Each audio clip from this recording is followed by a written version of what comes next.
He looks at you like you're everything, touches you like he can't afford to lose you. But after the desire comes the emptiness. You ask yourself, does he love me?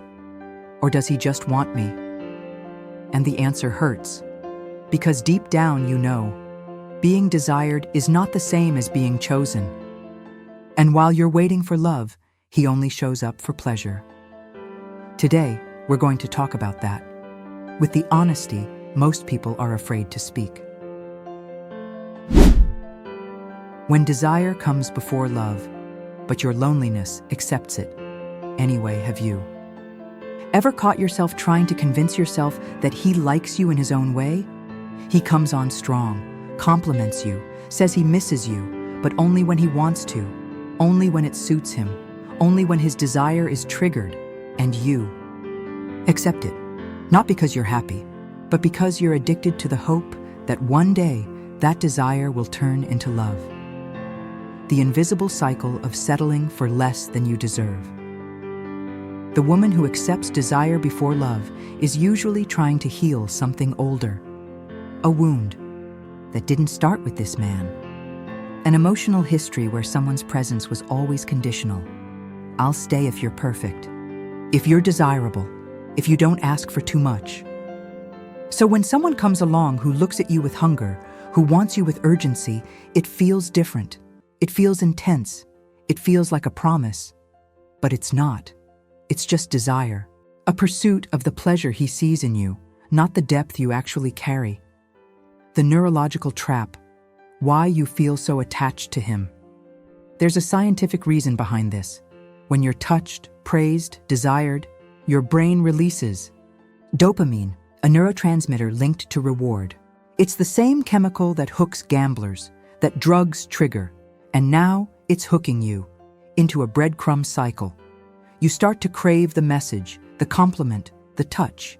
You start to tolerate the silence, the distance, the confusion, just to get another hit of what your brain now equates with pleasure. But this pleasure is poison in disguise, because behind the desire, there is no building, no plans, no real care. Just immediate gratification that consumes you without ever sustaining you. The cost of settling for less, what you lose every time you give more, hoping it'll become love. You begin to doubt yourself. Feel invisible on the days he doesn't call. Wonder what you did wrong. Hope he'll notice and change. But he doesn't. Because he's already getting exactly what he wants without giving you what you need. While you wait for love, he gives you occasional presents. You start silencing your intuition, become cool, understanding, low maintenance. But inside, you're breaking because you know you're being used. And still, you stay. You're accepting being desired when what you truly want is to be loved. And here's the question you need to ask yourself. With all the courage you've got, he wants you with intensity. But has he ever really listened to you with honesty? What quick desire hides about true intimacy? Have you ever wondered why some connections seem to explode with desire in the beginning, but fall apart before becoming something real? The common mistake, thinking that early intensity means destiny. When he looks at you like no one else exists, when the conversations last all night, when his touch sends shivers like you were made for each other. That kind of intensity can feel like love, but sometimes it's just loneliness clinging to the first distraction. Or worse, it's the urgency of someone who wants to consume you, not build with you. Why desire can be a form of control, not love. Not every touch is tenderness. Not every urge is affection. Quick desire can be a disguised attempt to trap you before even getting to know you. Because when he wants you badly, and quickly, maybe it's not really you he wants. It's what you represent: validation, escape, ego. You become the backdrop for a passion that was never really about you. Neuroscience explanation: how the halo effect makes you ignore red flags. When your brain is triggered by desire, it releases dopamine like a slot machine. Excitement clouds your judgment. The halo effect kicks in. If he's attractive, you automatically assume he must also be kind, sensitive, trustworthy. You overlook his absences, his excuses, his instability. You romanticize the bare minimum because your body reacts before your heart realizes it's being used. Practical exercise. Tell the difference between "he wants me now" and "he's building something with me." Ask yourself, is he patient with your silences or just with your body? Does he really listen when you talk about your pain? Or does he change the subject? Does he include you in his life or only show up when it suits him? Is he consistent or does he treat you like a backup plan? What builds something real isn't the fire, it's the presence. It's what comes after. Final question.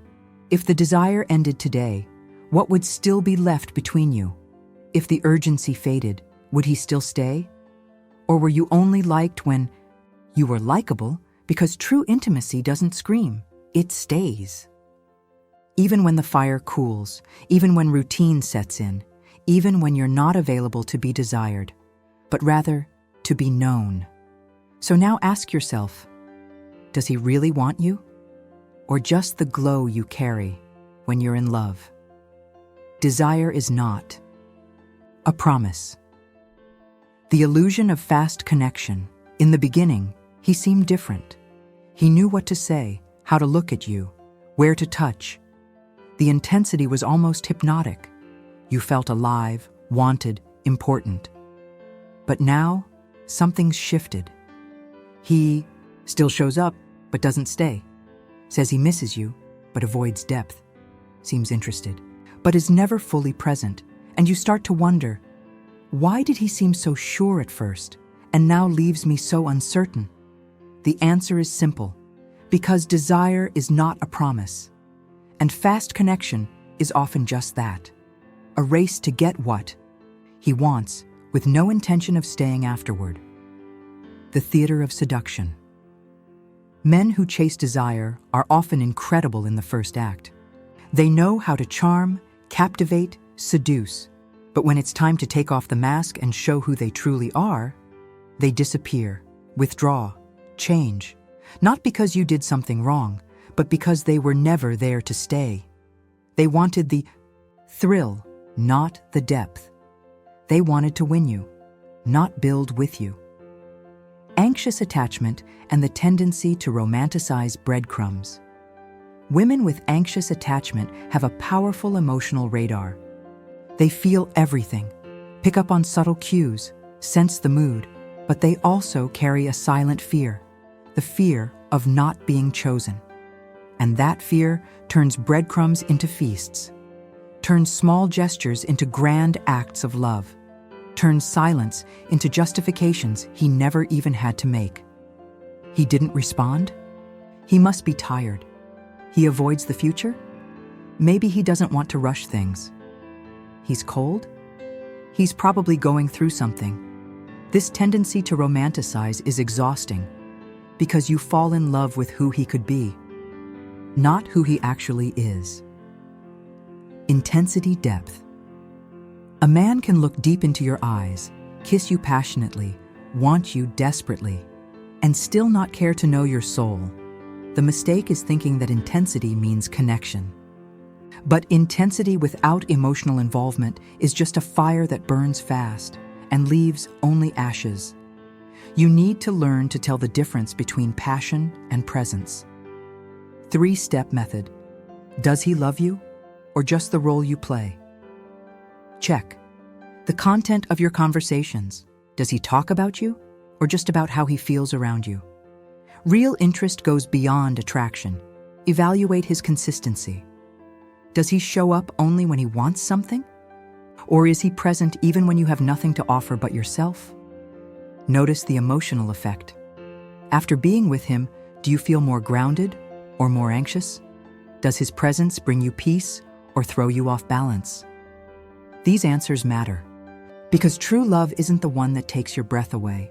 It's the one that brings you home to yourself. Final reflection. Are you in love with him? Or with the feeling of being desired by someone who never really saw all of you? The trap of being desired but never truly chosen. Have you ever felt like you were everything except a priority? He wants you. He reaches out. He compliments you. But he never includes you. He's always present for pleasure, for the moment, for the now, but absent when it comes to commitment, plans, or clear choices. And deep down, you feel like you're on a pedestal. But not out of admiration, out of convenience, because he's not committed to you. He's just comfortable with you. The man who praises your body but never asks about your story. He says you're beautiful, that he desires you, that he thinks about you at night, but he's never asked about your childhood, never wanted to know what you've lost in life, never showed interest in your scars. He knows your body, but not your pain. And that says everything.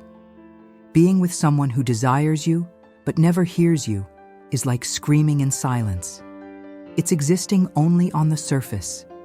It's being on stage, playing a role, while your truth is ignored backstage. Emotional mistake, confusing presence with commitment. He texts you, seeks you out often, seems available, but when you talk about going deeper, he dodges. When you bring up plans, he changes the subject. When you talk about the future, he goes quiet. That's not commitment. That's emotional convenience. You're the woman he runs to when he feels lonely, not the woman he dreams of building a life with. And the cruelest part? You know it, but you try to convince yourself that with time, he'll change, that with patience, he'll see, that with more giving, he'll transform. But he doesn't, because he's already getting what he wants, you, without effort. True story. When she realized he never wanted to truly know her, she spent months by his side. She was intense, present, caring. She made plans, paid attention to every detail. Until one day she realized he never used the nicknames she liked, never remembered the story she told about her father, never asked why she cried every time she saw the sunset. She was a body available, not a soul welcomed, and that realization changed everything. She chose to walk away, not out of anger, but out of self-respect. Practical strategy. Are you being used or truly valued? Does he talk about you to others or only about himself? A man who chooses you genuinely will make you known to the world. Does he respect your emotional boundaries? Or does he always push for one more date, one more favor, one more yes? Does he see you on your hard days? Or is he only around when you're glowing, ready, perfect? These aren't romantic questions. They're necessary. Because real love begins when the fantasy ends. Final reflection. Where has he placed you?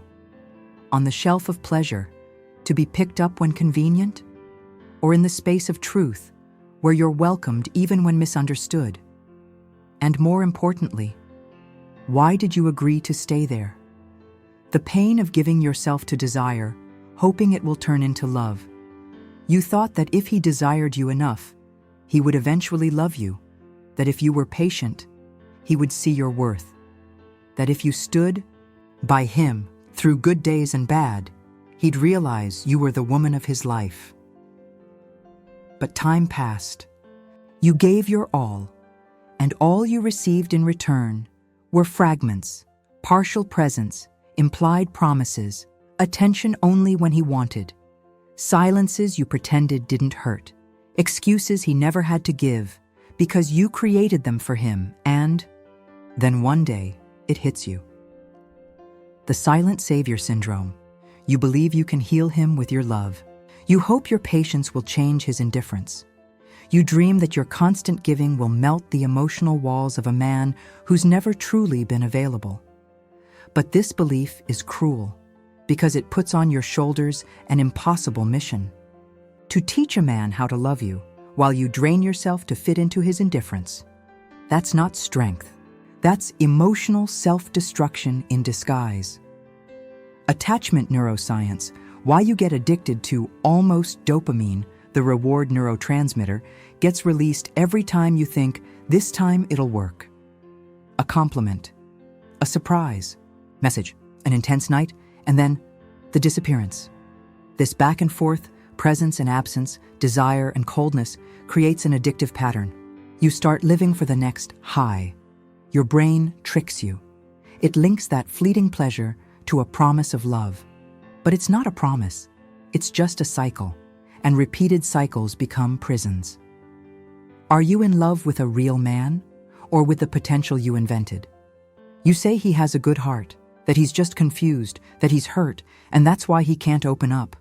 But deep down, you're in love with the man he could be, not with the one he's actually been to you, and that's dangerous. Because you keep waiting, justifying, staying, until there's nothing left of you to give. Practical exercise. 3 questions to break the illusion. Does he consistently show, through actions, that he wants to build something real? Or does he just respond to your efforts and vanish when you stop trying? Do you feel respected in your boundaries, your pace, your emotions? Or are you constantly reshaping yourself to avoid scaring him away? Do you feel valued for who you are, or just for what you give him? Is your presence desired when you're vulnerable, or only when you're beautiful and on? If the answer hurts, it's because you already know the truth. Final reflection. You're not suffering from love. You're suffering because you've clung to a desire that never became a choice. And now comes the question that sets you free. Do you want to keep teaching someone how to love you? Or are you ready to choose yourself before this cycle destroys you completely? When a woman stays for desire, but the love she needs never comes, she's strong, independent, intense.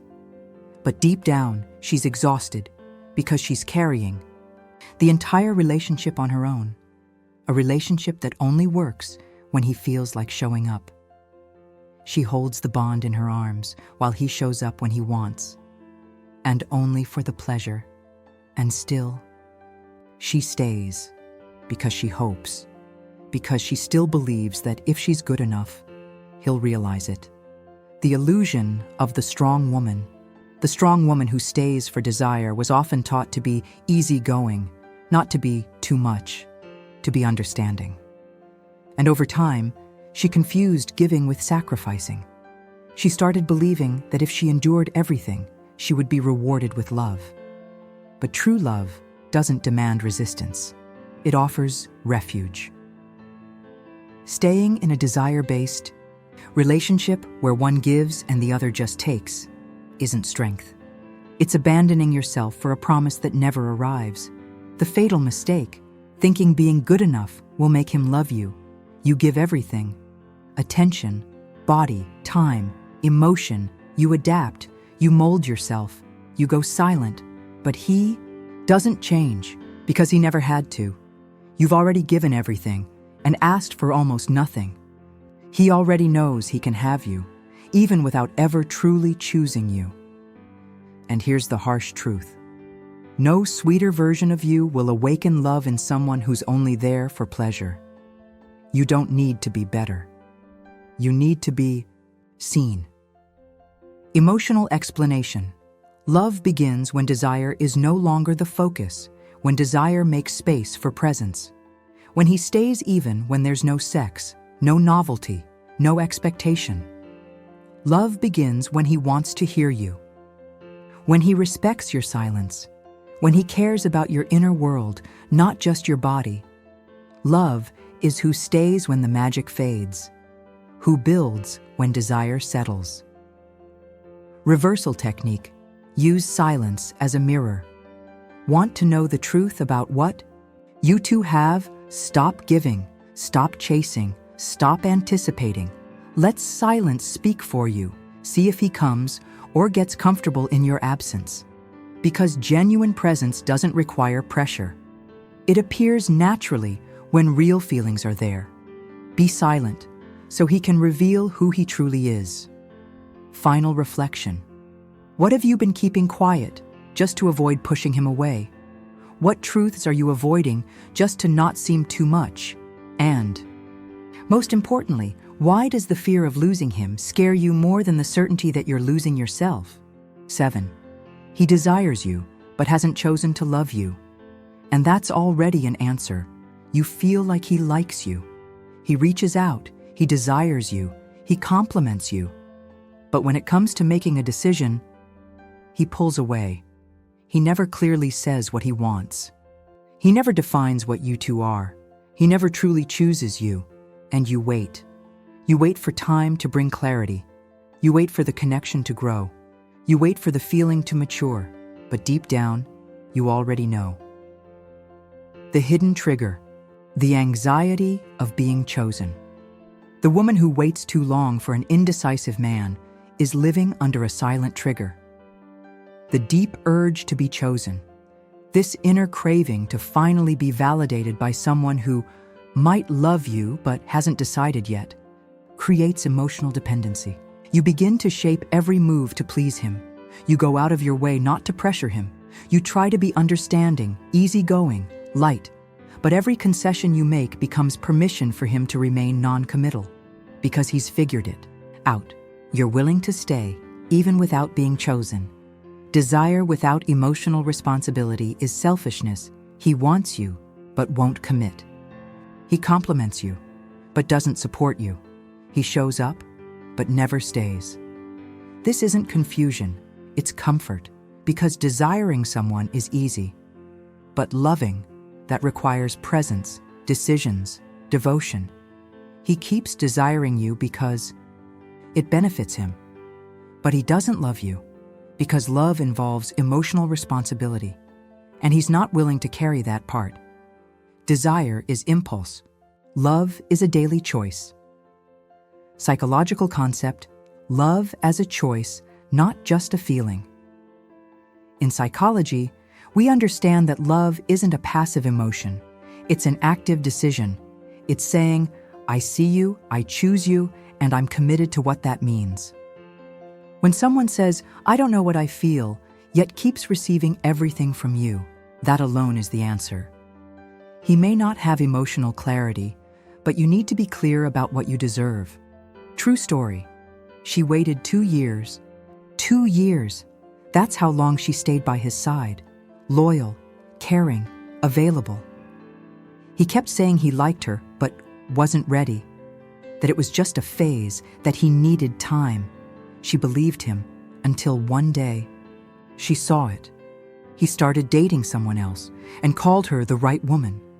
That's when she realized, painfully, the issue was never time. It was the lack of a decision. Final reflection. Do you want to be desired? Or do you want to be seen by someone who even chooses your silence? Because the man who truly loves you doesn't wait for you to fold into endless compromises. He takes a stand. He leaves no doubts. He doesn't make you ask where you stand in his life. He desires you. But he still hasn't chosen to love you. And as painful as that is, it's already your answer. If this video spoke to your pain, don't ignore it. Subscribe, hit the bell, and stay with us. Because here, we don't give you pretty promises. We tell you the truths that set you free.